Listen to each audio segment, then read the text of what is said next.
Tinokuchingamidzai kuchechi yeChrist Embassy Yepamhepo yatinoita muchishona. Iko zvino hapachina chikonzero chokupedza svondo rose usina kupinda chechi, nokuti painopindwa unenge usipo, kuda wakanga uri kubasa pakaenda vamwe kuchechi, kuda wakanga uri parwendo, kuda chechi yeChrist Embassy haisati yakuwanikwa kwaunogara, kana kuti unofarira hako kudzidza shoko raMwari nechishona. Ino ndiyo yave chechi yako. Chipinda tinamati. Tinokuchingamidzai zvakare kuchechi yedu yeChrist Embassy Yepamhepo yatinoita muchishona. Tinovimba Mwari wangu achikuropafadzai mwedzi wese patanga tiri mumwaka wekunaya kwemvura zhinji. Nhasi uno tinoda kunamata tichitenda Mwari. Toda kutenda Mwari norugare rwatinarwo. Toda kutenda Mwari nokuti hakuna chinogona kudzivisa shoko rawo. Mvura ichinaya inonza rugare mukati menyika yedu, inonza rugare mukati memhuri dzedu, inonza rugare mukati memabasa edu. Saka izvozvo toda kutenda Mwari nokuti kunaya kwemvura iko kwakaunza zvinhu zvakawanda, zvimwe zvatisati taona mukati meupenyu hwedu, zvimwe tinogona kutaura tichipa uchapupu hwazvo. Toda kutenda Mwari naizvozvo. Ngatinamatei. Baba, tinokutendai nokuda kwemvura yenyu yakanaya mukati meupenyu hwedu, iyo inoramba ichinayazve zvakare mukati meupenyu hwedu, nokuti kuburikidza neiyo tine rugare mukati meupenyu hwedu, tine rugare mukati medzimba dzedu, tine rugare mukati menyika yedu. Kunyange paine vanenge vasingadi rugare, asi shoko renyu imi, nokuti rinenge riri mukati meupenyu hwedu uye rinenge rabuditswa mukati memuromo wenyu, hakuna chinodzivisa shoko renyu. Saka tinotenda Baba nerugare rwo mukati menyika ino. Tinotenda Baba nokunzwisisa kwevanhu mukati menzvimbo ino. Tinokutendai Baba kuti pese patinoenda shoko renyu rinogamuchirwa, nokuti vanhu vanoda shoko renyu, vanoda chiedza chenyu. Muzita raIshe Jesu Kristu tinokutendai Baba kuti munoramba muchitisumudzira, munoramba muchipa rugare munzvimbo dzese dzatinoenda, muzita raIshe Jesu Kristu. Haleluya.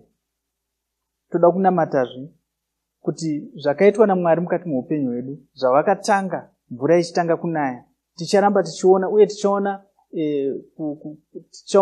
kupupura, tichapupura kunaka kweshoko raMwari nekunaka kwezvakaitwa naMwari mukati meupenyu hwedu kuburikidza nemwaka iwo watanga tiri. Baba, tinokutendai nokuti zvizhinji zvamakaita mukati meupenyu hwedu, vamwe havasati vaona mukati meupenyu hwavo, asi zvirimo. Vamwe vakutotaura vane uchapupu hwemabasa makuru amakaita mukati meupenyu hwavo. Baba, tinokutendai zvakanyanya nevazhinji vari kuuya kuimba yenyu, vazhinji vari kutendeuka muzita raIshe Jesu Kristu. Tinokutendai Baba nokuti shoko renyu riri kuenda munzvimbo dzese, uye vazhinji vari kugamuchira kunaka kwenyu, vari kugamuchira kubudirira mukati meupenyu hwavo muzita raIshe Jesu Kristu. Tinokutendai Baba. Haleluya. Toda kutendazve nokuti zvakaitangwa naMwari hazvisi kuguma, asi zviri kuramba zvichienderera mberi, uye Mwari vari kutipa zverimwe shoko. Tine umwe mwaka vari tiri kupinda. Toda kugadzirira mwoyo yedu, toda kugadzirira pfungwa dzedu, toda kugadzirira upenyu hwedu kuti tigone kuramba tichienderera mberi tisingadzoka mumashure. Haleluya. Ngatinamatei. Baba, tinokutendai nokuti makatisumudza, makatiita vana venyu, mukatiropafadza nemaropafadzo ese ari mudenga. Naizvozvo hakuna chinodzivisa mukati meupenyu hwedu, hakuna chinotikunda mukati meupenyu hwedu. Makatipa simba muna Ishe Jesu Kristu. Zvaizvozvo tinogadzirisa upenyu, tinogadzirisa mamiriro ezvinhu, kunyange pese patinenge tiri, tisi tinogadzirisa nokuti makatipa simba iroro. Muzita raIshe Jesu Kristu tinokutendai nekutisimbisa mukati memwoyo yedu, nekutisimbisa mukati mematauriro edu, mumagariro edu, muzita raIshe Jesu Kristu. Tinotenda neshoko renyu Baba. Haleluya. Toda kuti tigadzirire kunzwa shoko raMwari ranhasi. Patichange tichinzwa shoko raMwari, toda kuti mwoyo yedu iyo yakazaruka tichapinda panguva yokunzwa kuchidzidzo chedu cherhapsodi chanhasi. Tichibva ipapo tozopinda munguva yekurumbidza nekuimbira Mwari wedu, tozonzwa shoko raMwari. Ngatigadzirire izvozvo. Haleluya. Chidzidzo chedu cherhapsodi chatinopiwa namufundisi Chris Yakilome. Fundisi Chris vanoti kugara uchibereka zvibereko uchiita zvinobudirira. John 15 ndima 1 kusvika 2 inoti, ndini muzambiringa wazvokwadi, baba vangu ndivo murimi. Davi rimwe nerimwe riri mandiri risingabereki zvibereko vanoribvisa, rimwe nerimwe rinobereka zvibereko vanorinatsa kuti riwedzere zvibereko. Isaiah 32:15 inotaura ichiti, kusvikira mweya uchidururwa pamusoro pedu uchibva kumusoro, renje rikaita munda unobereka zvakanaka, nomunda unobereka zvakanaka uchinzi idondo. Mweya mutsvene vakadururwa patiri, vakadururwa vachibva kudenga, vava kugara mukati medu. Saka kuda iwe ungada kubudirira pane zvaunoita, kuda ungada kubereka zvibereko, hauchafaniri kutamburira kuita izvi. Upenyu hwako hunogona kunge uchiita serenje, shumiro yako inogona kunge ichiita sekuti haina chairi kubudisa, musha wako unogona kunge wakaomerwa, unogona kunge usina mari. Haufaniri kunetseka nokuda kwaizvozvo, wava kufanira kuva nemafungiro matsva. Chitanga kufunga semunhu anobudirira pane zvose zvaanoita. Ona zvinhu zvako zvichiwedzera, zvione uchikura, zvione uchipararira kwose kwose, zvione uchiita zvinhu zvinobudirira. Upenyu hwakadai ndihwo hwakarongerwa naMwari. Asi kuda ungati upenyu hwangu hwakatobudirira nechakare, zvinhu hazvina kundiomera, zvinhu zvangu zvose zviri kufamba zvakanaka. Izvozvo zvakanaka chose, asi upenyu hwako hunogona kunaka kudarika apa, hunogona kuwedzera kubwinya. Michero yako inogona kunge iri kubereka zvakanaka chose, asi michero iyi inogona kuwanda, rinogona kupedzisira rava sango remichero. Unogona kuwedzera kubudirira. Kubudirira uku kunogona kuonekwa pamweya muzvinhu zvako, mumari dzako kana mudzidzo yako. Unogona kunge uri kuunza vanhu kuna Mwari. Vanhu ava vanogona kunge vakawanda havo, asi vanogona kudarika ipapa. Ndihwo upenyu hwaunoshuvirwa naMwari. Vanoda kuti urambe uri munhu anobatsira, vanoda kuti ubereke zvibereko zvinowedzera. Unogona kunge uri kuita mabasa akanaka. Mwari vanoda kuti mabasa ose aya abudirire. Vanoda kuti uwedzere kuvaziva. Izvi ndizvo zvatinoona muna vakorose 1 ndima 10. Muna John 15 ndima 8, Jesu vakataura vachiti, baba vangu vanokudzwa naizvozvi, kuti mubereke zvibereko zvakawanda, uye muchava vadzidzi vangu. Tinofanira kugara tichibereka zvibereko. Tinofanira kuita zvinhu zvinobudirira. Izvi ndizvo zvinoita kuti Mwari vakudzwe. Ndizvo zvinoratidza kuti mweya mutsvene vanogara matiri. Mweya mutsvene vane nyasha dzavanounza muupenyu hwako. Nyasha idzi dzinoita kuti zvinhu zvako zvigare zvichikura. Vanoita kuti zvinhu zvako zvigare zvichiwedzera. Vanoita kuti zvinhu izvi zvipararire. Vanoita kuti zvisvike kure. Namata mumashure mangu uchiti, Baba vandinoda, ndinofara mweya mutsvene venyu vari muupenyu hwangu. Nyasha dzenyu dziri muupenyu hwangu. Nokudaro, renje rangu rinova munda wemichero.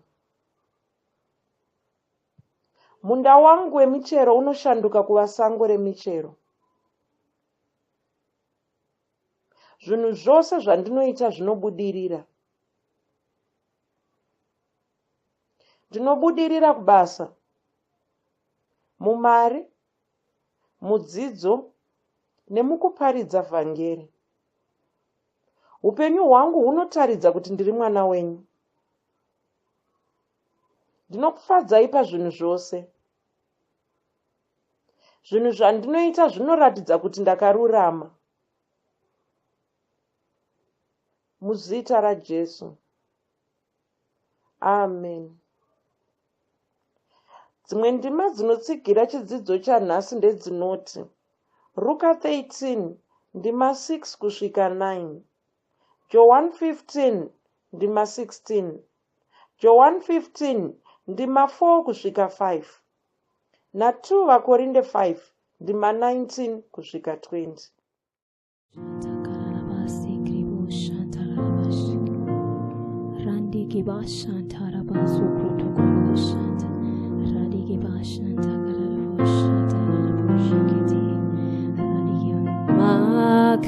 Makanaka Jesu,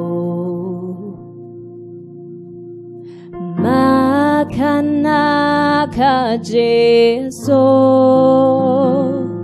simudza ruoko rwako uchiti, Makanaka Jesu. Makanaka Jesu,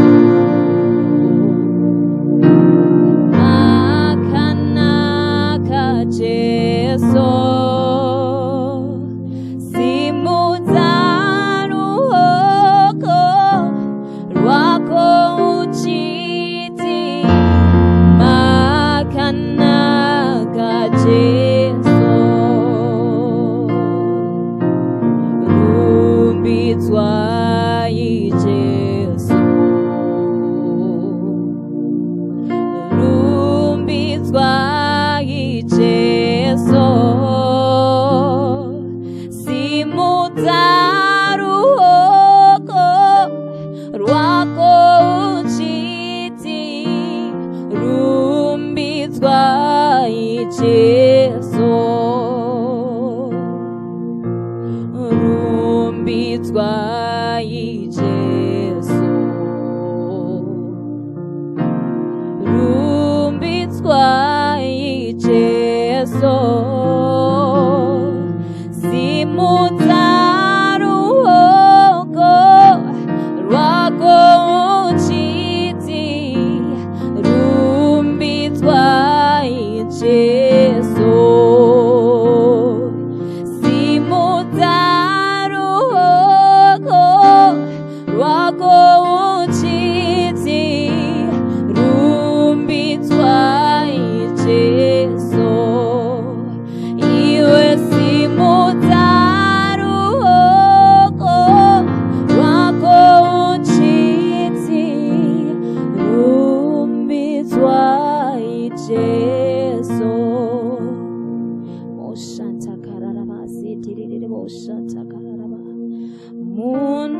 Munoshamisa, munoshamisa, munoshamisa, Jesu, munoshamisa, munoshamisa, munoshamisa, Jesu,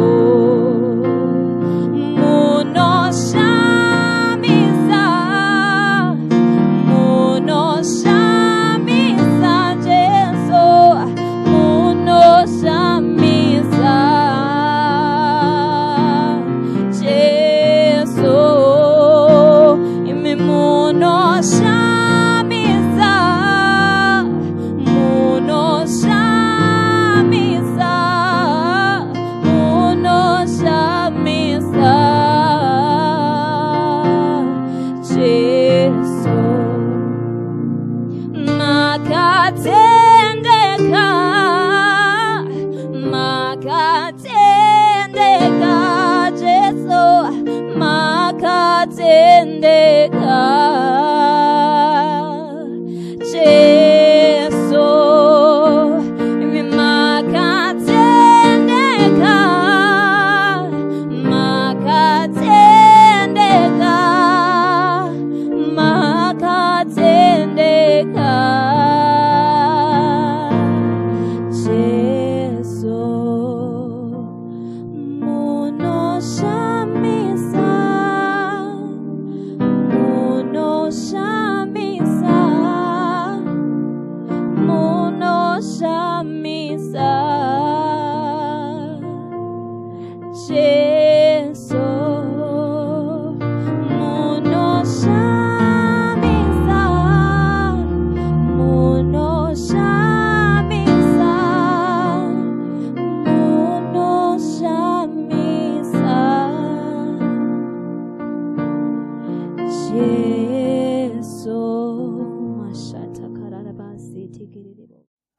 Haleluya. Tinosangana zvekare pamunamato wedu weChrist Embassy watinoita paMhepo muchiShona. Haleluya. Tinotenda Mwari, toda kutenda zvikuru tungamiriri wedu mufudzi Kristu yati Kilome vanotipa mukana iwoyu wokuti tigone kusangana tichinamata pamwe chete. Tinovatenda zvikuru. Tinovatenda nokuda kwoutungamiriri hwavo hwakafemerwa naMweya Mutsvene. Haleluya. Ndinoimbawo nokuziva kuti kwamuri ikoko muri kuropafadzwa neshoko raMwari. Sekutaura kwandakamboita masvondo mashoma akapfuura, takati taurai nesu, musangopinda munamato chinyararire tisingakuzivi. Taurai nesu, titumireiwo tsamba, tinyorerei. Tinokutumirai maemail edu, tinokutumirai nhare dzedu, tinyorerei tsamba pamidziyo yose iyoyoyo, muchititaurira kuti muri kuropafadzwa, muri kubatsirika neshoko raMwari. Uyezve chimwe chatinokurudzira ndechokuti kwamuri ikoko kana muchinge muchibatsirwa neshoko raMwari muchiropafadzwa, tinoda kuti mugone kuungana makawanda, muungane makawanda, mopinda minamato iyi pamwe chete.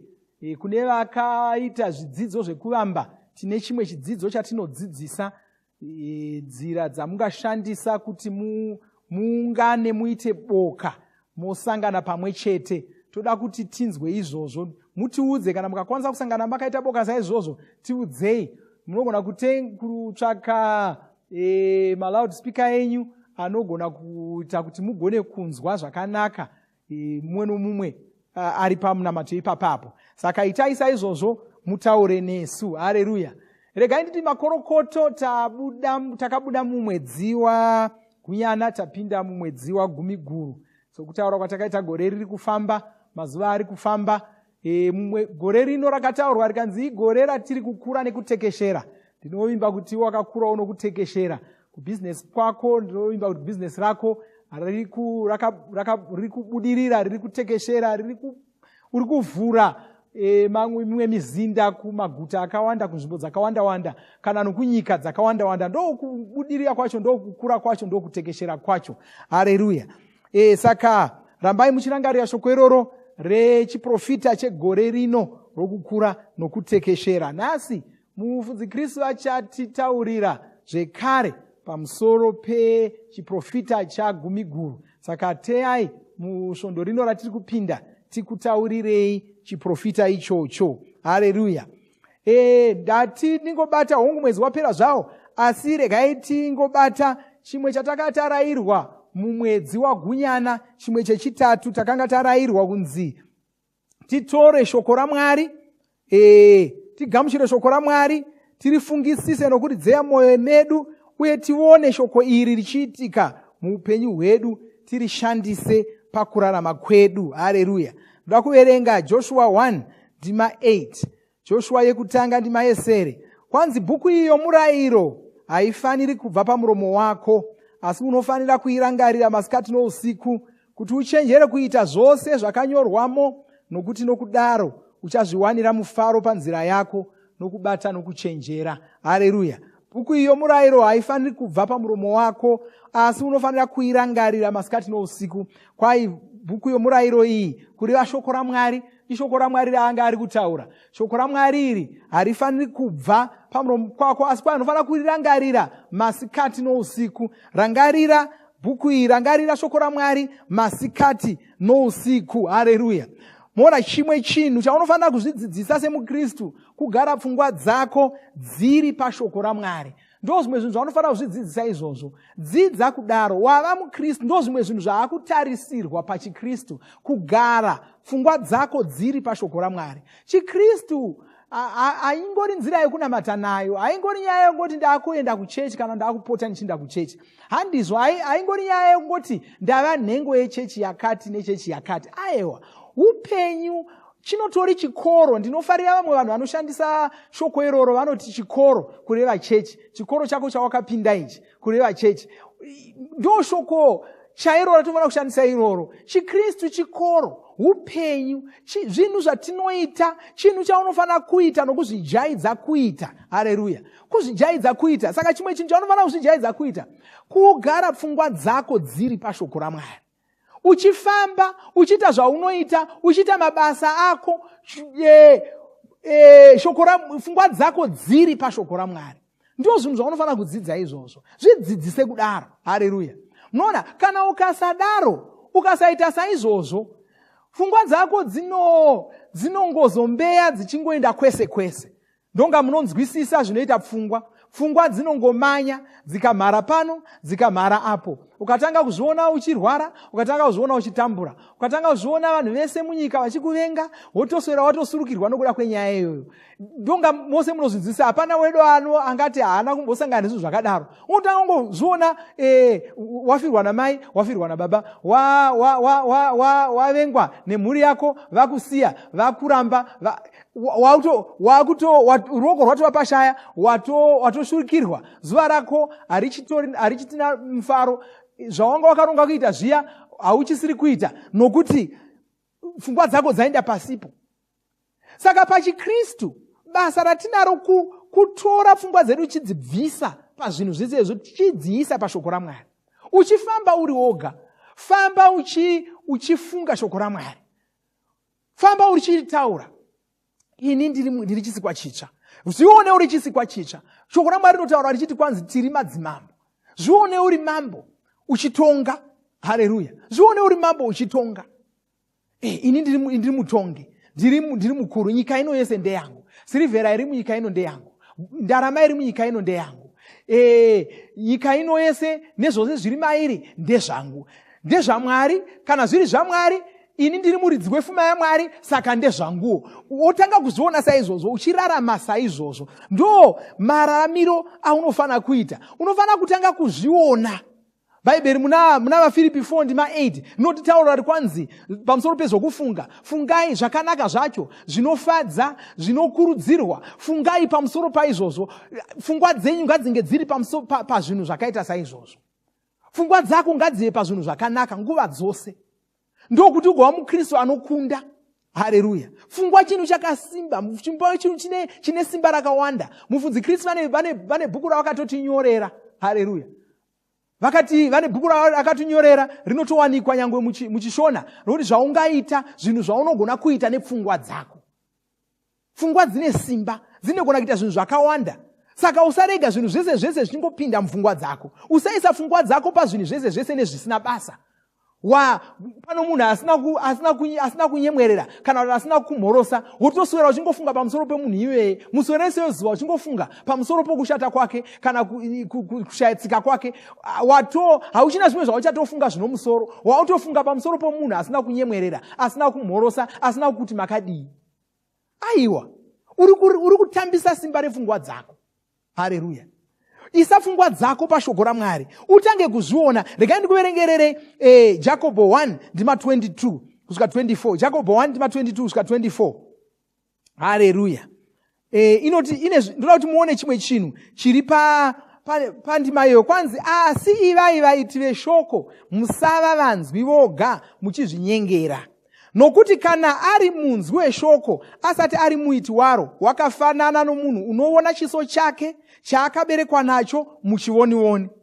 Nokuti unozviona ndokuenda, ndokukanganwa pakarepo kuti wakadini iye. Regai ndikujekeserei zviri kutaurwa nendima iyi. Kwanzi, ivai vaiti veshoko, musangova vanzwi vega. Ndobva otitsanangurira kuti munhu anongova munzwi weshoko anoita sei. Kwai munhu anongova munzwi weshoko wakafanana nomunhu anoenda pachiwoniwoni, oona chiso chake, obvapo okangamwa zvaanga akaita.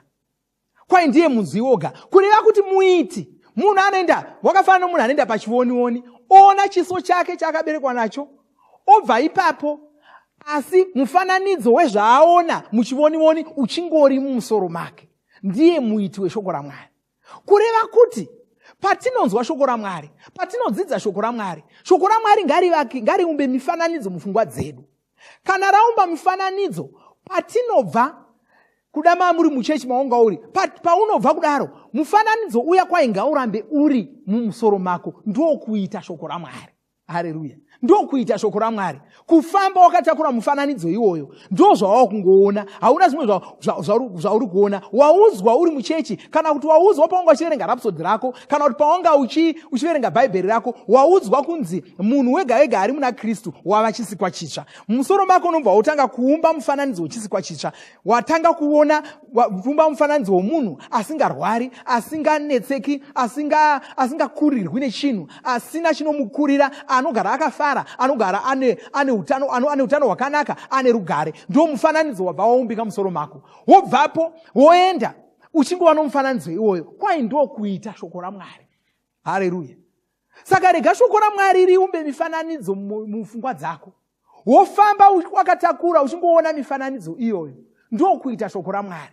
Ndo kuti shoko raMwari ribereke zvibereko mukati muupenyu hwako. Haleluya.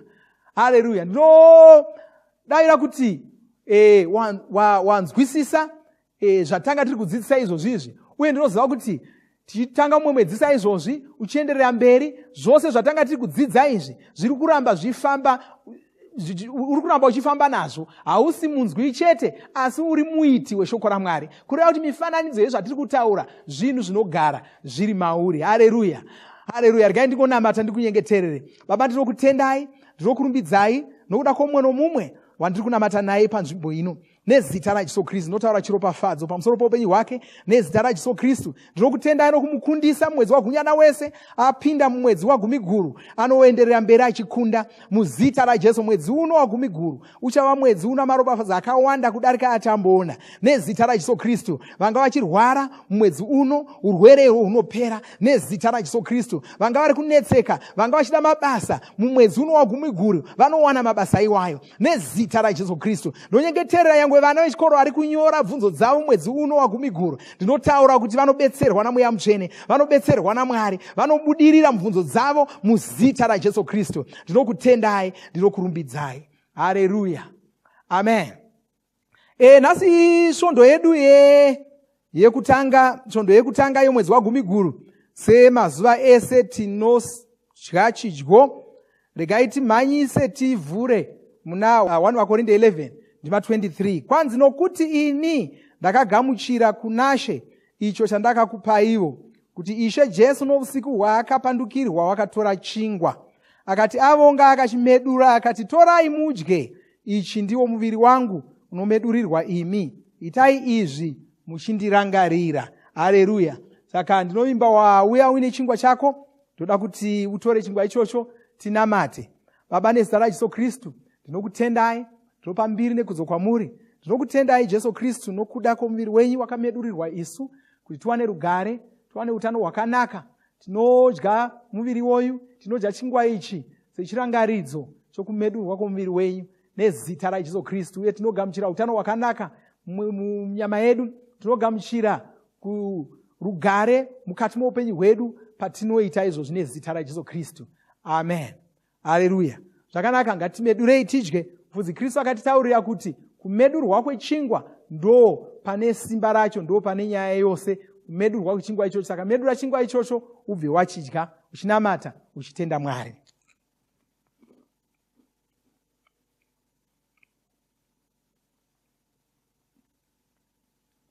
Haleluya. Amen.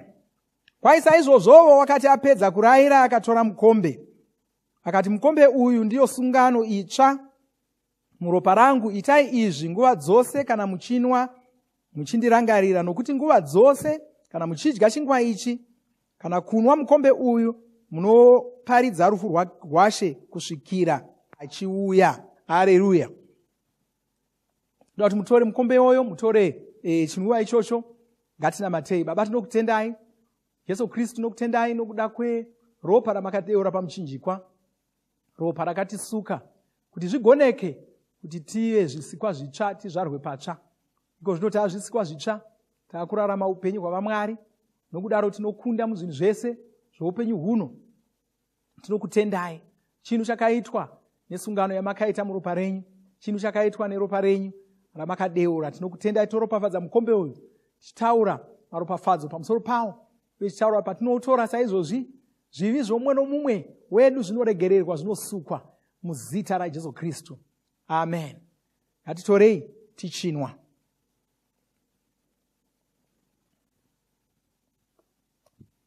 Haleluya. Ngatingotora chinguva shoma shoma chokungotenda Mwari, tichirumbidza Mwari pamusoro pesungano itsva yavakaita pomuviri waKristu neropa raKristu rakadeurirwa isu. Ngatinamatei. Baba, tinokutendai, topa kudzo nembiri kwamuri, tinopa rumbidzo kwamuri. Tinokutendai nokuda kwechidyo chatawana, muviri wenyu, ropa renyu Jesu Kristu. Tinokutendai nokuva chikamu chechidyo ichocho. Tinokutendai nokuparidza kwatinoita rufu rwenyu kusvika muchiuya. Tinokutendai nokuda kwomukana iwoyo muzita raJesu Kristu. Tava norugare, zvivi zvedu zvaregererwa pane anga ane zvivi zvinoda kuregererwa. Tinokutendai, tinogamuchira kuregererwa ikoko, tinokutora nezita raJesu Kristu. Amen. Haleluya. Haleluya. Zvakare nhasi ndio svondo yedu yesungano. Takati sungano yedu ndeiko? Mawirirano edu ari paiko? Mawirirano edu ari pakufambisa vhangeri. Vhangeri tinorifambisa neiko? Vhangeri tinorifambisa nemari. Saka tererai pazviziso zvatichapiwa, mucharayirirwa kuti munopa zvipo zvenyu nenzira ipi. Saka ndoda kuti mugadzire mipiro yenyu yesungano mopa saizvozvo. Haleluya. Ngatisangane zvakare musvondo rinouya, uye rambai makateya musvondo rino tikuudzei chiprofita chomwedzi wa10 tosangana musvondo rinouya tichinamata pamwe chete. Mwari vakuropafadzei vachikutungamirire musvondo rose. Amen. Tinovimba makomborerwa nemunamato wesvondo rino. Kana manga musati mazvarwa patsva, namatai mumashure mangu, muchidudza, muchirevesa. Taurai muchiti, Mwari vari kudenga, ndinouya kwamuri, ndinokoka Jesu kuti vapinde mumwoyo mangu. Ndinokumbira kuti Jesu vatonge upenyu hwangu. Ndinopupura kuti Jesu ndivo vavaishe wangu.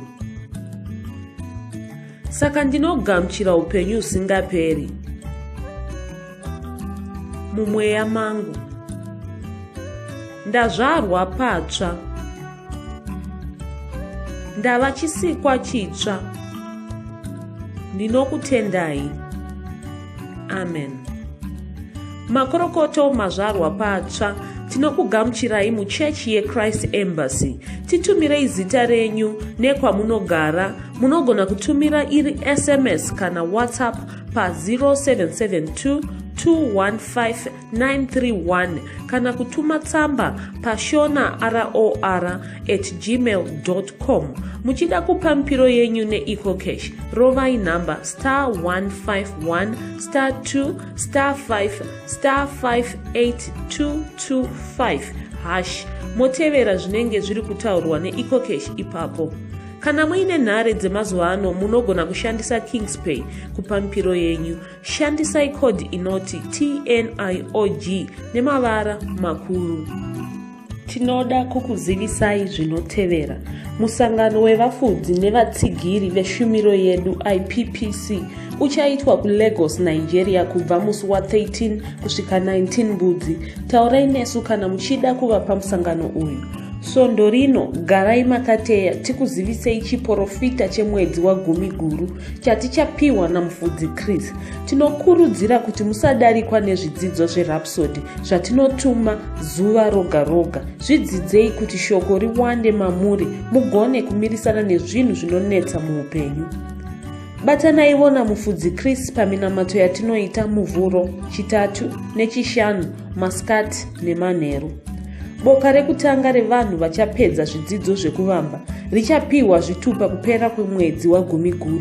Ivai mumwe wevanhu ava, saka taurai nesu nhasi utange zvezvidzidzo izvi. Munamato uno munoubata pa WhatsApp, pa YouTube panoti Shona Online Church nepa www.ce-shonachurch.org. Ivai nesvondo rakanaka. Shoko upenyu, auya mutauro